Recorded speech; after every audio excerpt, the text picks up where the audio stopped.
Bismillahirrahmanirrahim. Assalamualaikum warahmatullahi wabarakatuh. Baik, pada video pembelajaran hari ini kita akan membahas terkait akuntansi biaya dan pengertian biaya bagian 2. Setelah pertemuan sebelumnya sudah dibahas terkait dengan bagian 1. Nah, adapun yang membedakan antara bagian 1 dan bagian 2 terkait dengan pokok bahasan. Di pokok bahasan bagian 1, kita fokus membahas konsep biaya dan klasifikasi biaya. Nah, konsep biaya sendiri, kita mengetahui apa definisi daripada biaya, terus perbedaan antara biaya dan beban.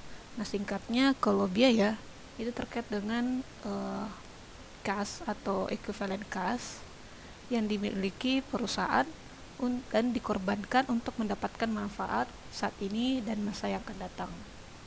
Artinya pengorbanan yang dilakukan perusahaan dengan mengeluarkan sejumlah kas itu akan diakui atau dimasukkan dalam posisi keuangan atau neraca. Nah, sedangkan ketika biaya tersebut tidak digunakan oleh perusahaan, maka akan dilakukan penyesuaian atau diakui dalam laporan laba rugi terkait dengan beban, yaitu sejumlah kas ekuivalen kas yang dikorbankan perusahaan di masa saat ini. Nah, selanjutnya terkait dengan klasifikasi biaya. Klasifikasi biaya di sini kita mempelajari terkait 5 hal seperti objek pengeluaran, di mana objek pengeluaran setiap pengeluaran yang dilakukan perusahaan akan dimasukkan ke dalam akun yang sesuai dengan pengeluaran tersebut. Misalnya kita menggunakan bahan bakar, maka kita akan masukkan dalam biaya bahan bakar. Atau penyusutan, kita masukkan ke dalam biaya penyusutan. Yang kedua adalah fungsi pokok dalam perusahaan terkait dengan biaya. Fungsi biaya ada 3 seperti biaya fungsi produksi, pemasaran, administrasi, dan umum. Jadi singkatnya kalau digolongkan dalam bentuk biaya akan menjadi biaya produksi, biaya pemasaran, dan biaya administrasi dan umum. Kalau biaya produksi itu adalah biaya yang dikeluarkan perusahaan yang secara langsung terlibat dalam proses produksi suatu produk. Sedangkan pemasaran ini terkait dengan biaya pemasaran yang dikeluarkan dalam memasarkan produk yang dihasilkan. Sedangkan administrasi dan umum ini terkait dengan biaya-biaya yang dikeluarkan oleh perusahaan yang tidak secara langsung terlibat dalam proses produksi pemasaran. Mungkin seperti biaya gaji kantor dan lain sebagainya. Yang ketiga adalah hubungan biaya dengan suatu yang dibiayai. Terus yang keempat terkait dengan perilaku biaya. Nah, perilaku biaya ini memiliki sifatnya sebagai pengambilan keputusan. Nah, kalau perilaku biaya ini digunakan sebagai istilah yang menggambarkan apakah suatu jumlah yang digunakan perusahaan adalah tetap atau berubah atau variabel dalam kaitannya dengan tingkat aktivitas atau memproduksi suatu volume tertentu. Jadi dibagi menjadi beberapa bagian terkait dengan perilaku biaya, seperti ada biaya variabel, ada biaya tetap, ada semi variabel atau semi tetap, yang kita kategorikan sebagai biaya campuran. Biaya campuran itu sudah include antara biaya variabel dan biaya tetap. Biaya variabel didefinisikan sebagai jumlah biaya secara total berubah sejalan dengan perubahan tingkat aktivitas atau volume yang dihasilkan perusahaan. Jadi berapa biaya per unit yang dikeluarkan oleh perusahaan, terus berapa jumlah volume yang ingin dihasilkan perusahaan, maka akan dikalikan.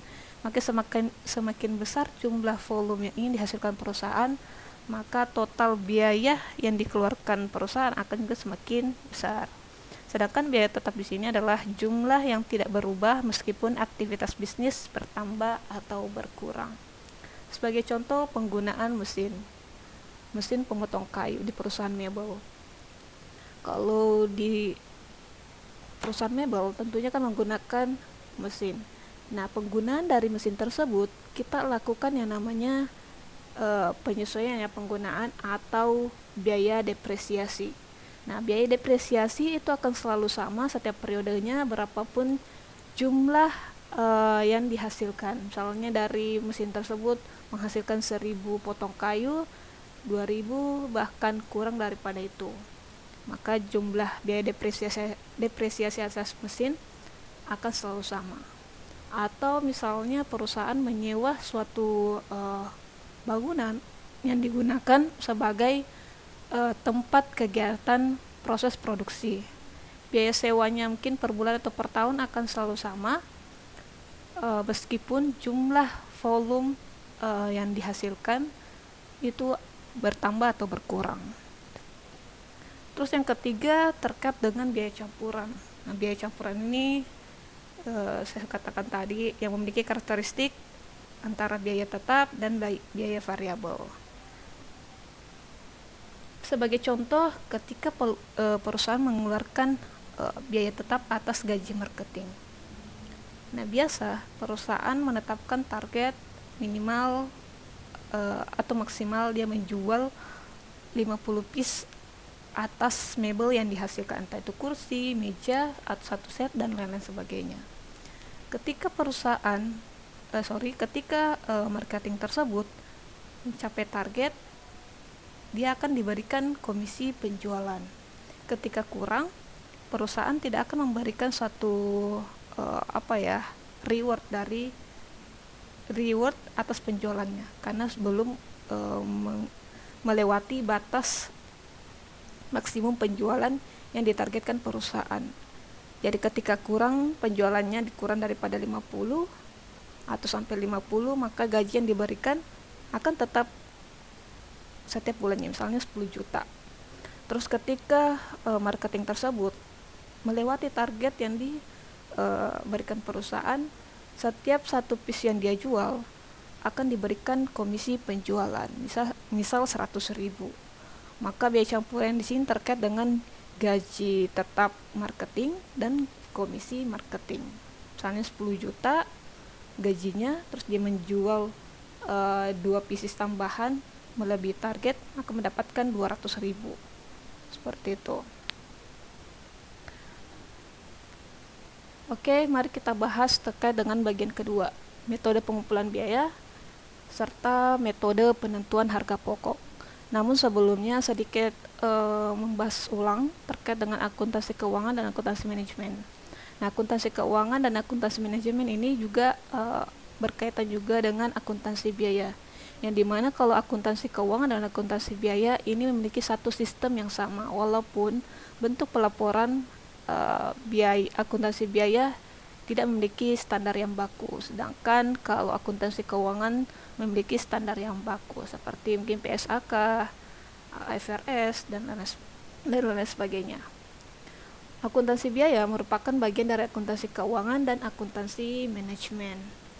Nah, kalau di akuntansi manajemen, akuntansi biaya ini digunakan oleh manajemen sebagai dasar untuk merencanakan alokasi sumber ekonomi yang dikorbankan untuk menghasilkan output.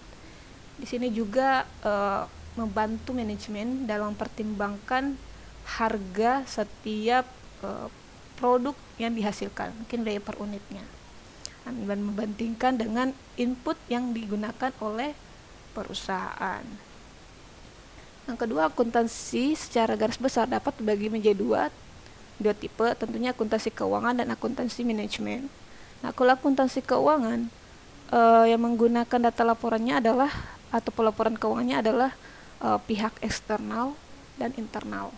Tetapi dalam di sini tentunya kita lebih fokus kepada pihak eksternal yang mungkin kreditur, terus investor, pemerintah dan masyarakat. Kalau akuntansi manajemen ini digunakan oleh internal perusahaan atau manajemen perusahaan.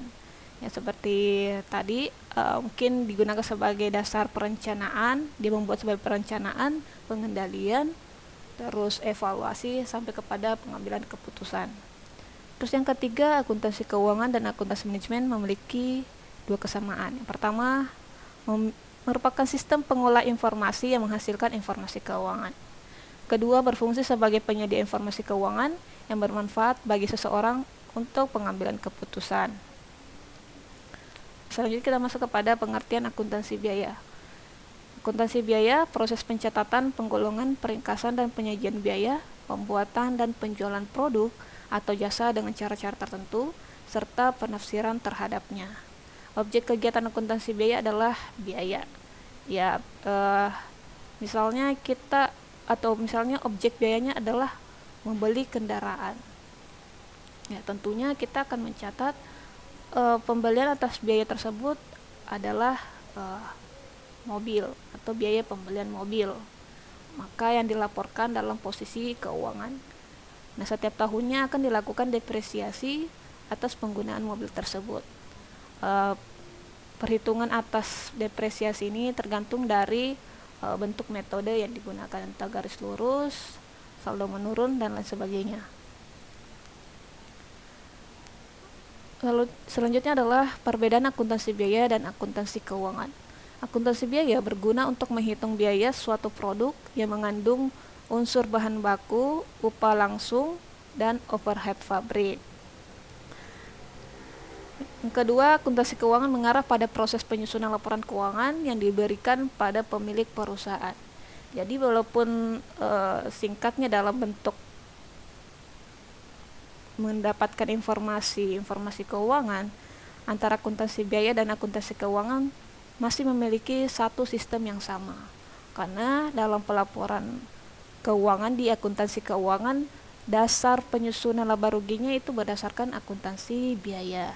Nah, kalau akuntansi biaya ini lebih rinci dan spesifik, biaya-biaya apa saja yang termasuk digunakan perusahaan dalam kegiatan operasionalnya. Nah, kalau di perusahaan manufaktur mungkin ada biaya produksi, ada biaya tenaga kerja langsung, terus ada juga biaya overhead. Nah, biaya-biaya tersebut laporannya juga akan dimasukkan di pelaporan keuangan atau di akuntansi keuangan. Namun yang membedakan, tidak ada standar khusus ya dalam membuat akuntansi biaya ini. Mungkin pelaporannya harusnya kita menggunakan pelaporan seperti ini, antara satu perusahaan manufaktur semuanya rata, itu tidak ada. Itu tergantung daripada manajemen sendiri bagaimana dia membuat laporan atas akuntansi biayanya atau biaya-biaya yang digunakan. Sedangkan akuntansi keuangan memiliki standar yang baku yang perlu diikuti oleh perusahaan. Selanjutnya masuk kepada perbedaan akuntansi biaya dan akuntansi manajemen. Akuntansi biaya memusatkan pada akumulasi biaya, penilaian persediaan, dan perhitungan serta penetapan harga pokok suatu produk yang menekankan pada sisi biaya. Sedangkan akuntansi manajemen ini menekankan pada penggunaan data akuntansi, khususnya akuntansi biaya, untuk pengambilan keputusan bisnis, menekankan pada aspek pengendalian manajemen atas biaya yang dikeluarkan oleh perusahaan, entah dalam satu kegiatan operasional sehari-hari ataupun proses produksi suatu barang.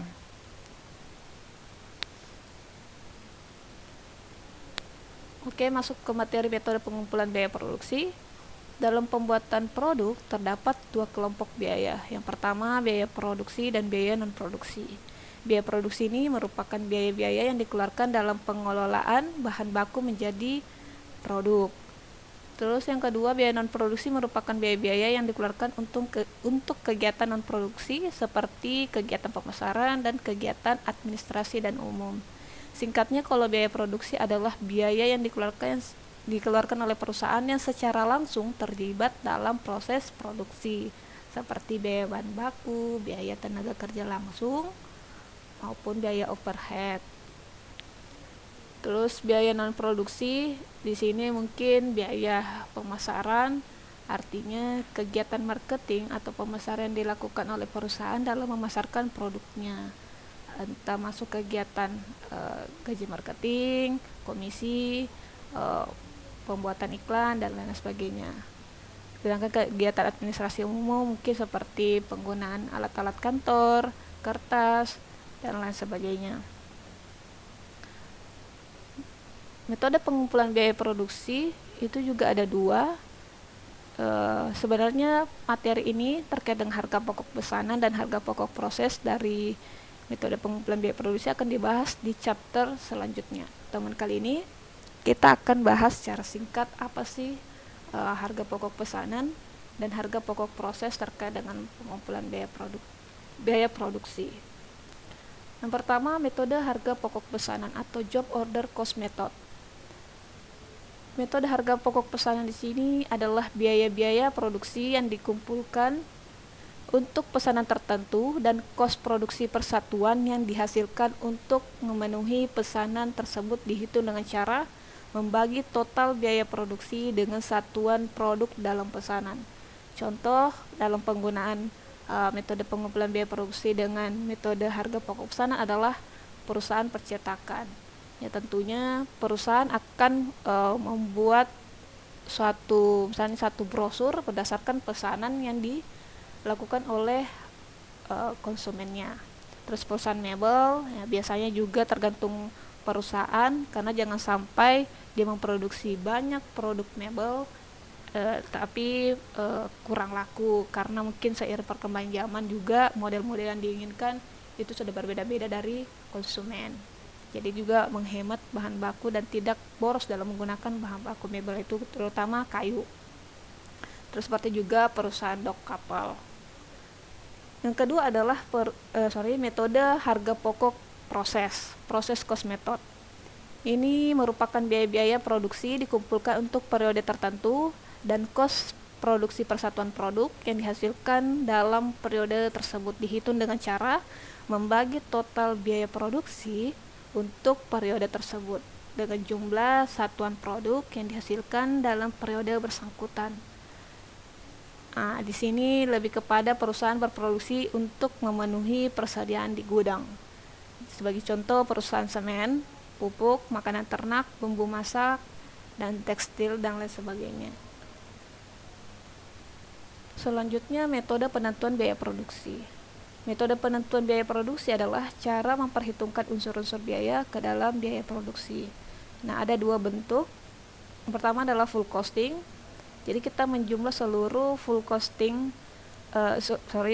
seluruh biaya-biaya produksi yang termasuk di proses produksi. Nah, sedangkan variable costing itu cuma beberapa biaya produksi yang dihitung. Seperti mungkin kalau full costing biaya bahan baku, tenaga kerja langsung, biaya overhead tetap dan variabel. Sedangkan variable costing tidak memasukkan biaya overhead tetap. Bahas satu persatu. Yang pertama adalah full costing, merupakan metode penentuan biaya produksi yang memperhitungkan semua unsur biaya produksi ke dalam biaya produksi, yang terdiri dari biaya bahan baku, biaya tenaga kerja langsung, dan biaya overhead pabrik, baik yang berperilaku variabel maupun tetap. Nah, sebagai contoh perhitungan full costing atas biaya produksi, total biayanya itu ada 4, biaya bahan baku, tenaga kerja langsung, biaya overhead pabrik tetap, dan biaya overhead pabrik variabel.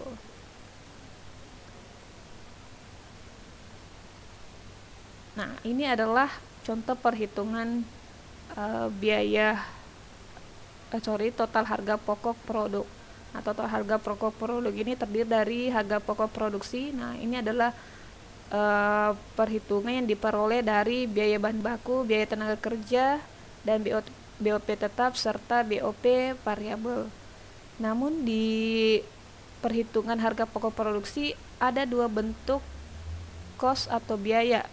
Yang pertama ada prime cost atau biaya tetap yang terdiri dari biaya bahan baku dan biaya tenaga kerja. Artinya inilah dua biaya yang secara langsung terlibat dalam proses produksi suatu barang, yaitu biaya bahan baku yang digunakan serta biaya tenaga kerja langsung yang mengolah biaya bahan baku tersebut.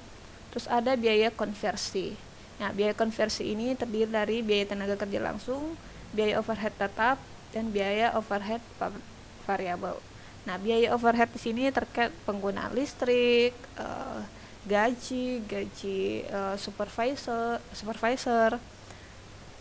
yang mensupervisi beberapa departemen, dan biaya penyusutan atas mesin yang digunakan, dan lain sebagainya.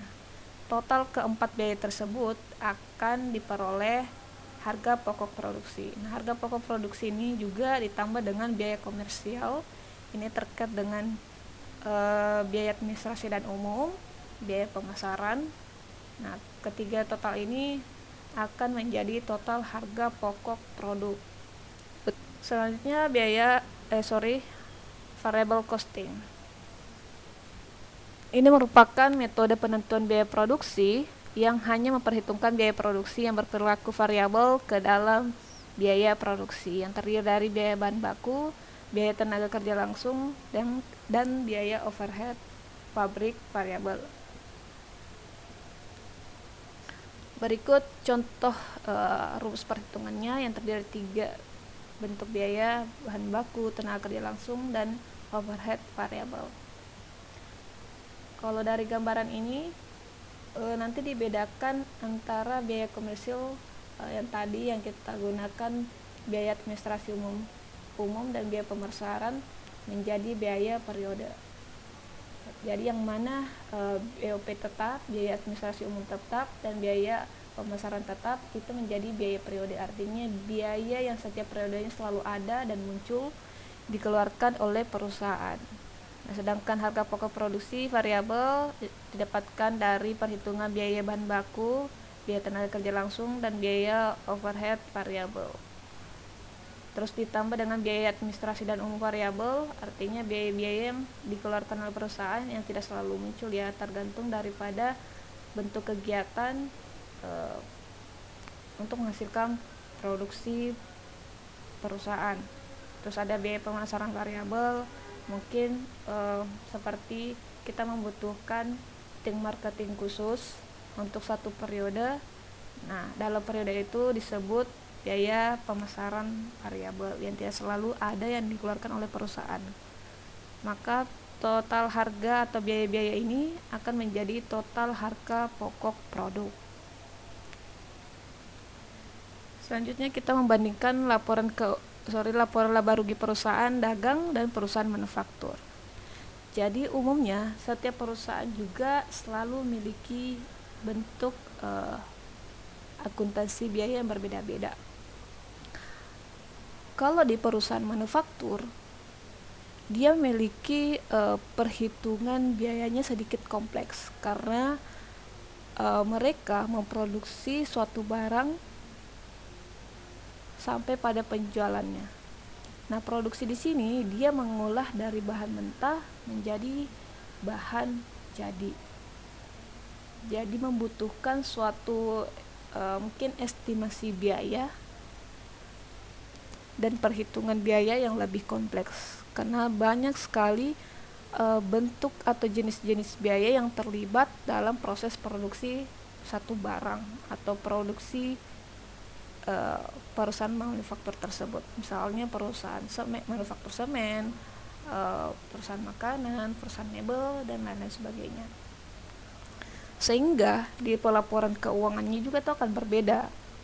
Nah, kalau perusahaan jasa dia lebih subjektif ya dalam penentuan biayanya. Karena kenapa? Biaya yang digunakan perusahaan mostly itu adalah biaya tenaga kerja. Jadi orang yang terlibat secara langsung dalam memberikan mungkin jasa atau konsultasi kepada konsumennya. Sebagai contoh mungkin biaya konsultasi audit ya, pemberian opini KAP. Nah, biaya-biaya yang dikeluarkan KAP ini itu adalah biaya auditornya. Kalau secara langsung yang terlibat adalah biaya tenaga kerja ya. Terus mungkin ada biaya penggunaan kertas, mungkin bensin, untuk mendapatkan data yang selalu bolak-balik antara perusahaan yang dilakukan pemeriksaan dan dia sebagai auditor. Maka di sini kita lebih sedikit membahas antara perbedaan laporan keuangan, laporan laba rugi perusahaan dagang dan perusahaan manufaktur. Kalau di perusahaan dagang, kegiatan perusahaannya lebih melakukan pembelian barang. Jadi dia menyetok di gudang mereka dengan cara membeli barang jadi dan akan disalurkan kepada konsumennya. Perusahaan dagang tidak melakukan pemrosesan terhadap barang dagangan yang dia beli. Jadi dia tinggal membeli barang jadi di perusahaan manufaktur ataupun perusahaan dagang yang sejenis. Terus yang ketiga, menjalankan usaha. Perusahaan dagang mengeluarkan sumber ekonomi untuk memperoleh barang dagangnya, mengeluarkan biaya administrasi dan umum serta biaya pemasaran. Nah, di perusahaan manufaktur pun juga demikian. Terus apa yang membedakan? Kita lihat bentuk biaya yang digolongkan menjadi 3 golongan. Yang pertama adalah biaya yang dikorbankan untuk memperoleh barang dagangan dari perusahaan lain, maka akan dikelompokkan sebagai kos penjualan atau biaya penjualan. Nah, kos penjualan di sini kita juga menghitung terkait harga pokok penjualannya. Di perusahaan manufaktur juga kita menghitung kos penjualannya atau harga pokok penjualannya. Yang membedakan adalah di perusahaan dagang ada cuma 3 item. Mungkin singkatnya ada beberapa 3 item, minimal 3 item. Pertama, persediaan awal yang dimiliki perusahaan, terus pembelian, terus yang kedua adalah persediaan akhir. Itu menghitung harga pokok penjualannya atau kos penjualannya. Sedangkan di perusahaan manufaktur, selain daripada 3 item tersebut atau 3 bentuk biaya tersebut, ada namanya biaya harga pokok produksi terkait biaya dalam proses. Terus ada juga biaya bahan baku langsung, biaya tenaga kerja langsung, biaya overhead. Nah, itu tuh ditambah. Kalau biaya dalam proses tadi yang di awal saya katakan itu adalah suatu proses produksi yang dilakukan oleh perusahaan di periode sebelumnya tapi belum jadi. Misalnya tanggal 31 Desember 2020 ada beberapa proses produksi yang belum selesai atau belum jadi. Maka di awal tahun periode 2021 akan dianggap sebagai proses dalam produksi atau proses tengah jadi. Maka akan ditambah dengan biaya produksi, bahan baku langsung, tenaga kerja langsung, dan biaya overhead. Nah, selanjutnya akan ditambah dengan persediaan awal barang jadi, terus ditambah dengan persediaan akhir. Ketika sudah dihitung, maka akan didapat kos penjualannya atau harga pokok penjualannya. Terus yang kedua, dalam perusahaan dagang, pengorbanan untuk kegiatan pemasaran barang dagangan dikelompokkan menjadi biaya pemasaran. Terus yang ketiga, pengorbanan untuk kegiatan selain memperoleh barang dagangan dan pemasaran barang dagangan dikelompokkan menjadi biaya administrasi dan umum. Contoh pelaporan laporan laba rugi khususnya, anggaplah PT Nampan Maju ini merupakan perusahaan dagang ya. Artinya dia membeli barang terus dia menjual. Contoh laporan keuangannya, tentunya pendapatan penjualan atas barang dagangan senilai 1 juta sebagai contoh. Terus ada kos penjualan atau perhitungan harga pokok penjualan yang terdiri dari persediaan awal misalnya 10.000, pembelian yang dilakukan dalam periode 2013 575, maka kos barang yang tersedia untuk dijual adalah 585.000. Nah, di persediaan akhir dihitung terdapat stok yang ada di gudang senilai 15.000. Maka kos penjualan atau HPP-nya adalah 570.000. Laba kotor yang diperoleh perusahaan PT Nampan Maju 1 juta dikurang 570 senilai 430.000. Nah, adapun biaya usaha yang harus dihitung juga terkait dengan biaya administrasi dan umum, mungkin gaji kantor, terus pembelian kertas dan lain sebagainya senilai 130.000. Terus biaya pemasaran 180.000, maka biaya usaha senilai 310.000. Laba bersih usaha ini khusus usaha ya, artinya usaha dagang yang dilakukan PT Nampan Maju senilai 120.000 diperoleh dari laba bruto dikurang dengan biaya usaha. Terus juga ketika ada pendapatan yang diperoleh perusahaan, ini sebenarnya bisa kita naikkan ke sini ya, di bagian atas. Namun mungkin kita mau lihat secara spesifik saja terlebih dahulu. Maka kita bisa bentuk pelaporan atas pendapatan di luar usahanya. Mungkin ada investasi saham ataupun penyewaan gedung yang dia miliki atau dan lain sebagainya, mungkin penjualan aktiva senilai 19.000. Kalau biaya di luar usaha mungkin ada biaya yang dikeluarkan tidak rutin ya, atau mungkin ada kerugian ya yang dilakukan atas penjualan aset yang dimiliki. Harusnya ada biaya perolehan yang mesti tersisa di laporan posisi keuangannya tersisa sekian, tetapi ketika dijual itu menjadi kerugian, maka kan dicatat sebagai biaya di luar usaha. Ataupun ada biaya perbaikan yang tidak kan akan muncul senilai 9.000. Maka laba bersih sebelum pajak 120.000 ditambah dengan 10.000 dari pendapatan usaha dikurangi biaya di luar usaha menjadi 110.000. Nah, mungkin di perusahaan tersebut melaporkan pajak dan dikenakan pajak atas usahanya senilai 10%, maka 11.000.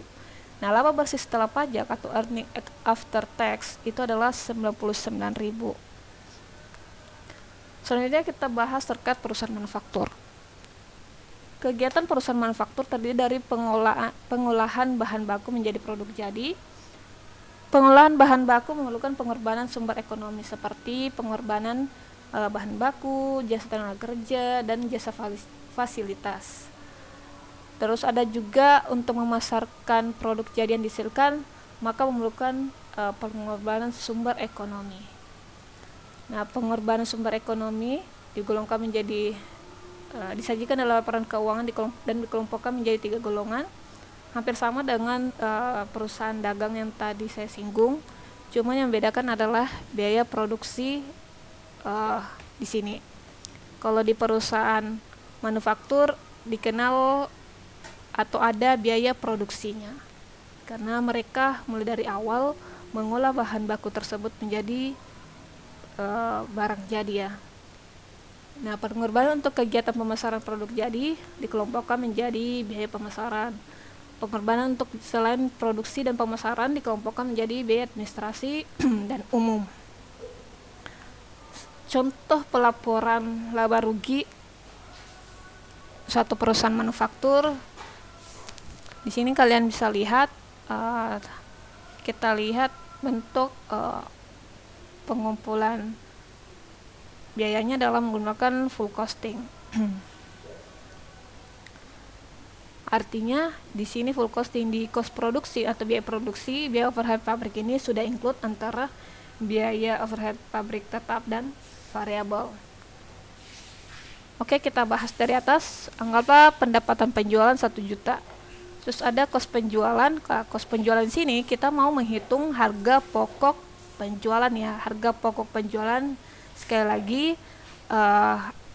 terdiri dari persediaan awal produk jadi yang dimiliki perusahaan, terus ditambah dengan biaya produksi. Nah, kos penjualan di sini pertama persediaan awal produk jadi terdiri dari atau senilai 10.000. Terus kos produksi persediaan awal produk dalam proses, artinya ini yang belum selesai ya di periode kemarin senilai 10.000, maka dikelola atau dilanjutkan proses produksinya di tahun 2013. Nanti kita hitung juga berapa biaya produksi yang dilakukan selama tahun 2013. Nah, biaya produksi ini terdiri dari biaya bahan baku senilai 200.000, tenaga kerja langsung 300.000, biaya overhead pabrik 75.000, total biaya produksi senilai 575.000. Nah, persediaan akhir produk dalam proses 15.000. Jadi di akhir tahun 2013 ada proses produksi yang belum selesai senilai 15.000. Kos produksi senilai 570.000. Nah, kos produk yang tersedia untuk dijual adalah 580.000 diperoleh dari persediaan awal produk jadi ditambah dengan kos produksi. Nah, selanjutnya selanjutnya kita kurangkan dengan persediaan akhir produk jadi atau yang masih tersisa di gudang perusahaan. senilai 15.000, maka kos penjualannya atau HPP-nya senilai 565.000 pada periode 2013. Maka laba kotor atau laba bruto yang dihasilkan perusahaan PT Nampan Maju yaitu 1 juta dikurangi dengan 565.000 sebesar 435.000. Itu merupakan laba brutonya. Selanjutnya kita kurangkan dengan biaya usaha yang dikeluarkan oleh PT Nampan Maju. Di sini biaya administrasi umum singkatnya dikeluarkan 130.000, terus biaya pemasaran 180.000. Maka total biaya usaha 310.000 dalam satu periode tersebut. Laba bersih usaha yang diperoleh dari laba bruto dikurangi dengan biaya usaha atau beban usaha 120, maka menjadi 125.000. Terus jika perusahaan juga memperoleh pendapatan di luar usaha atau mengeluarkan biaya di luar usaha, maka juga kita harus perhitungkan. Di sini dianggap PT Nampan Maju atau perusahaan manufaktur PT Nampan Maju mendapatkan pendapatan di luar usaha senilai 19.000, terus mengeluarkan biaya di luar usaha senilai 9.000. Maka total pendapatan dan biaya di luar usaha adalah 10.000. Maka laba bersih sebelum pajak diperoleh perusahaan adalah laba bersih usaha ditambah dengan pendapatan atau mengurangi dengan biaya di luar usaha senilai 135.000. Nah, perusahaan juga menghitung berapa pajak penghasilan per tahunnya. Sebagai contoh dikenakan 10% atas laba bersih sebelum pajak, maka 13.500. Sehingga laba bersih setelah pajak atau earning after tax senilai 121.500. Nah, itu tadi contoh pelaporan di perusahaan manufaktur terkait dengan laporan laba rugi. Jadi dapat kita simpulkan yang membedakan antara laporan laba rugi di perusahaan manufaktur dan perusahaan dagang terkait dengan perhitungan kos penjualan atau harga pokok penjualannya. Nah, kalau di perusahaan dagang cuma 3 dia perhitungkan terkait dengan persediaan awal produk jadi atau biaya produk awal jadi, terus ditambah dengan pembelian, terus dikurangi dengan persediaan akhir produk jadi. Kalau di perusahaan manufaktur, di kos penjualannya itu memperhitungkan kos produksi dan biaya produksi.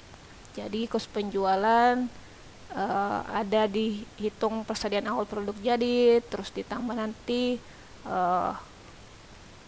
kos produksi, harga pokok produksinya, terus dikurangi dengan persediaan akhir produk jadi.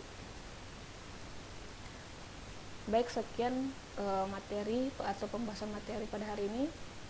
Saya ucapkan terima kasih. Wassalamualaikum warahmatullahi wabarakatuh.